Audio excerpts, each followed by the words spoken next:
Hello, GameReplays.org, YouTube subscribers, and the internet at large. I'm TychoCelchuuu, and this is a Men of War shoutcast. This is a 2v2 that my buddy Lollybo and I played the other day. This is not XCCam's game. If you are XCCam listening to this, you sent me a game. I swear I will shoutcast that soon. I was shoutcasting it, then Audacity crashed. Somehow didn't save my stuff. It's a long story, but I'm waiting a while, so I forget what happened, so I can shoutcast it anew. But this is not that. This is a different game. It's on the map Castle. Castle is a very interesting 2v2 map because there's a big frickin' castle in the middle of the map. It's also at night. Thankfully my sound card is broken and I did not record sound because this map has crickets. Crickets play 100% of the time.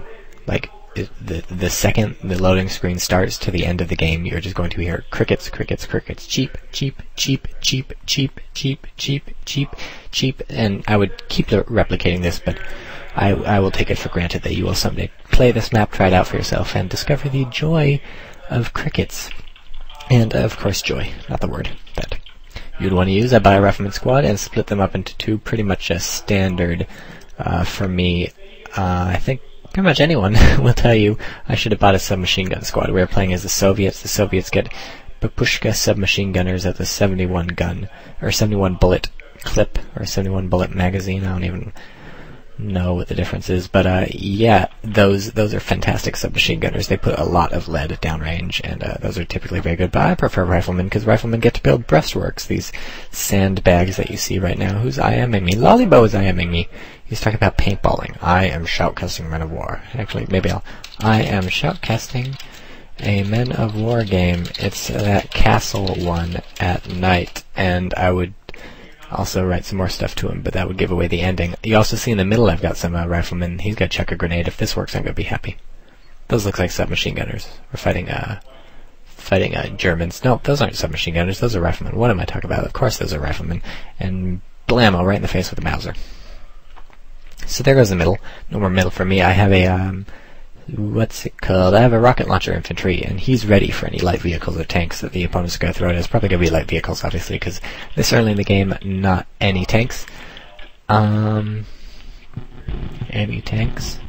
Yeah, light vehicles. Rocket launcher overkill for fighting light vehicles, an AT rifle, a PTRD if you are Russians, typically going to be able to take out most light vehicles you fight. But I prefer the rocket launcher because he will not go obsolete. It only takes one shot to holy crap. Yeah, a whole submachine gun squad infantry just died. I think he probably laid TNT or fired an AT grenade trying to break through something. And I don't even know what happened, but he just lost a whole squad. And neither I nor my ally ever figured out what happened. So if you are, what's his name? Starts with a G. If you are whoever he is, please tell us what you did.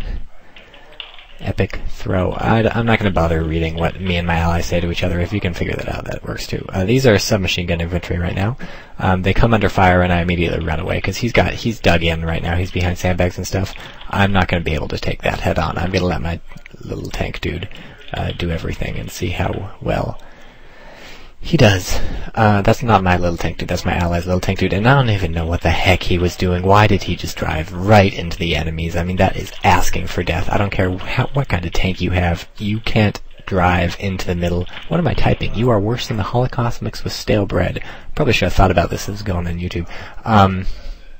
Yeah, you can't just drive into infantry. You can be the strongest thing in the game, and infantry are just gonna be like, hey, have an AT grenade, and you're dead.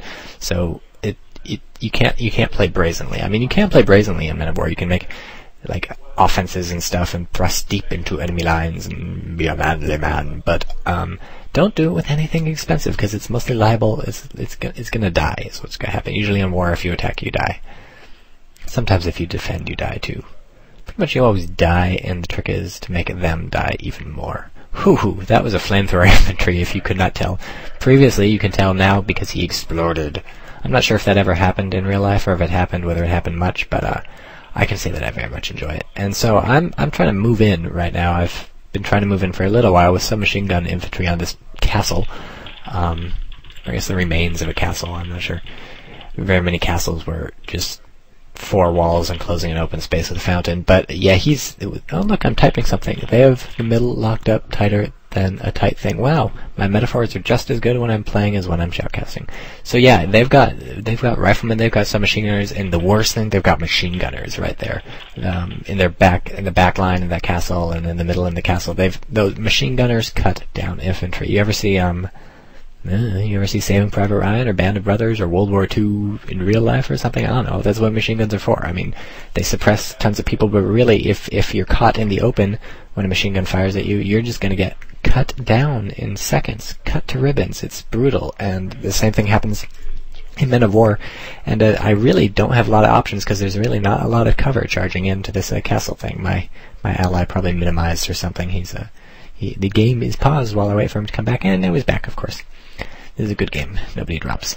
But yeah, machine gunner is really tough to deal with. Typically the best idea is to flank them or send in something they cannot kill, like a light vehicle or a tank.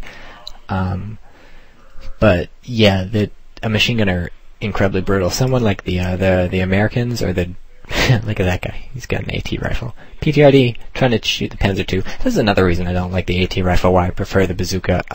Let's see if this guy fires. I'm watching him. Nope, he's crawling up. There's a hill in his way. This is another reason I don't like the AT rifle. It's just not strong enough even for light tanks like the Panzer II. I mean, watch, this guy's gonna get shredded, I bet. He fired like 5 times. That's not happening, I'm telling my ally. Look at him, he reloads a new clip and then keeps firing, and no, now he's down. You can usually knock out a tread, maybe from the side especially, you can knock out a tread. But I prefer the guaranteed almost killing power of the bazooka. I mean, a bazooka hits a Panzer II, that thing's pretty much guaranteed to die. So, yeah, whereas an AT rifle, you kind of have to hit the engine from the back if you want a chance at taking out the Panzer II. Maybe you can't even do it, but I think an engine from the back you have a chance. But it's a combination of not being able to kill it right off the bat and not being able to kill it, period, that makes me prefer the bazooka.